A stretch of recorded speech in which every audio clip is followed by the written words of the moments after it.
السلام علیکم ورحمۃ اللہ وبرکاتہ۔ میرے بھائیوں، دوستوں، بزرگوں، اللہ اور اس کے رسول کا پیغام لے کر آئے ہو۔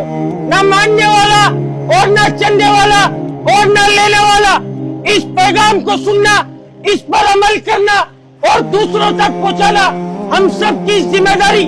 اور یہ ذمہ داری ہمارے باپ نے ہم پر نہیں لگائی، کسی عالم دین نے، کسی مفتی نے ہم پر نہیں لگائی، یہ ذمہ داری اللہ تعالیٰ نے ہم سب پر لگائی ہے۔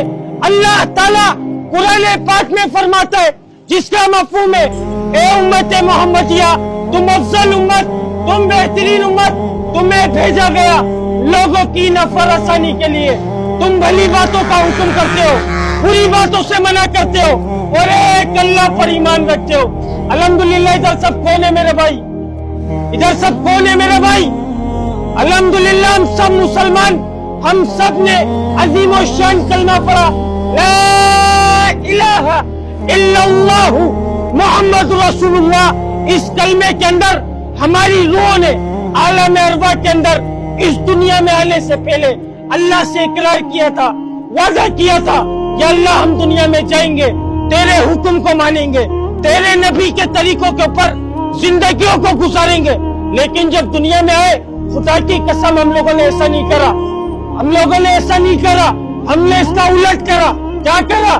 اس کی بتیوں کو دیکھا، اس کی چمک کو دیکھا، اس کی غلاظت کو دیکھا، اس کے قدر کو دیکھا، اور دیکھ کر اس کی گندگی کے اندر اپنے منہ کو ایسا مارا، ایسا مارا، ایسا مارا جیسے یہ ہمارا ٹھکانہ، ہمیں ادھر لے کر جانا ہے، ہماری عیاشی کا ڈائیے، جتنی عیاشی کرنی ہے ہمیں ادھر کرنی ہے، آخرت میں جو ہوگا دیکھا جائے گا۔ ایسے ہر انسان بے فکر ہو کر بیٹھا ہوا ہے۔ اور میرے نبی، آپ سب کے نبی فرما رہے، جس کا مفہوم ہے کہ دنیا مسلمانوں کے لیے، میرے بھائی مسلمانوں کے لیے قید خانہ اور کافروں کے لیے جنت۔ نعوذ باللہ، کافروں کے ساتھ ساتھ ہم لوگ اس کو اپنی جنت، اپنی عیاشی کا اڈا سمجھ بیٹھے۔ میرے بھائی، دنیا ہمارا ٹھکانہ نہیں ہے، ہمارا ٹھکانہ وہ آخرت کا گھر ہے میرے بھائی، ہمارا ٹھکانہ وہ جنت ہے میرے بھائی۔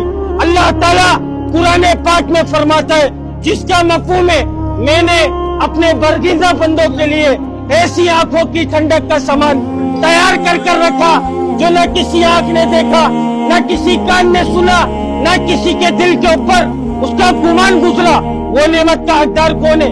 وہ نعمت کا حقدار کون ہے؟ اس گندگی کے اندر، اس گٹر کے اندر منہ مارنے والا اس نعمت کا حقدار نہیں ہوگا میرے بھائی۔ وہ نعمت کا حقدار کون؟ جو اللہ کے حکم کو نبی کے طریقوں سے پورا کر کر جائے گا، اس نعمت کا حقدار وہ ہے میرے بھائی۔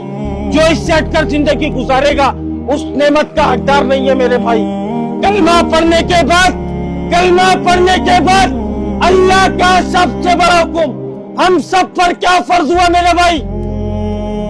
کلمہ پڑھنے کے بعد اللہ کا سب سے بڑا حکم ہم سب پر کیا فرض ہوا؟ نہیں معلوم؟ نماز، نماز، نماز۔ آج مؤذن بلا رہے، حی علی الصلاۃ، حی علی الفلاح، آؤ نماز کی طرف، آؤ کامیابی کی طرف۔ تمہاری کامیابی نماز میں، تمہاری کامیابی اللہ کے حکم میں۔ خدا کی قسم ہمارے بھیجوں میں یہ بات نہیں گھس پا رہی، ہمارے دماغ کے اندر جو کیڑا ہے نا، وہ ہمارے کو بتا رہا ہے، تیری کامیابی مال کے اندر، تیری کامیابی دکان میں، تیری کامیابی کسی کے تلووں کو چاٹنے میں، اور دنیا کے کھلے اور گندے لفظوں میں بولوں نا تو ہمارا دماغ ہمارے کو بتا رہا ہے تیری کامیابی اٹھائی گیری کے اندر ہے، اٹھائی گیری کرے گا تو کامیاب ہو جائے گا۔ نہیں میرے بھائی، ہماری اصل کامیابی، 100% کامیابی اللہ کے حکم کو نبی کے طریقوں سے پورا کرنے میں، اور وہ نماز ہے میرے بھائی۔ اس پیغام کو بتانے، اس پیغام کو سمجھانے نبی آیا کرتے تھے۔ 1,24,000 پیغمبروں کو اللہ نے دنیا میں معبود فرمایا۔ جتنے بھی نبی آئے سب نے ایک ہی بولا کو بولا، ایک ہی بات کی دعوت دی، اے لوگو اللہ کی مانو، اللہ کو جانو، پڑھ لو کلمہ لا الہ الا اللہ، کامیاب ہو جاؤ گے۔ جو وقت کے نبی کی بات کو مانتا تھا اللہ تعالیٰ اس کو کامیاب کرتا تھا، جو وقت کے نبی کی بات کو نہیں مانتا تھا اللہ تعالیٰ اس کو ناکام کرتا تھا۔ میرے بھائی، نماز کا ہمارے منہ سے نہیں نکل پایا۔ اب اس بات کے اوپر جس کے کان کے اندر آواز آئے،